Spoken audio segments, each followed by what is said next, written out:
மகா மேன்மையும் அருமையான வாக்கு தத்தங்கள் 17. கர்த்தருக்குள் மகிழ்ச்சியாயிருப்பதே உங்களுடைய பலன். நெகேமியா 8:10. காலப்போக்கில் பின்னர் நம்மிடத்தில் காணப்பட போகும் சந்தோஷத்தின் கொள்ளளவு போல் இப்பொழுது நம்முடைய சந்தோஷத்தின் கொள்ளளவு இல்லாவிட்டாலும் தற்போது நாம் நம்முடைய சிறிய மண்பாண்டங்களுக்குள் கர்த்தருடைய சந்தோஷத்தை எந்த அளவிற்கு நிரப்ப முடிகின்றதோ அந்த அளவிற்கு நிரப்பிக்கொள்ளலாம். யோவான் 14:23.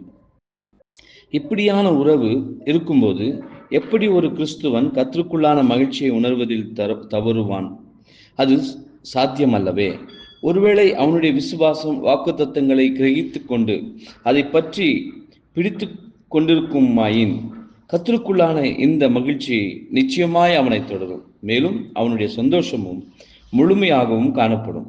எந்த ஒரு நிலை மற்றும் சூழ்நிலைகளில் காணப்பட்டாலும் கர்த்தருடைய சமூகத்திலே முழுமையான சந்தோஷம் உண்டு என்பதே. ஆமென்.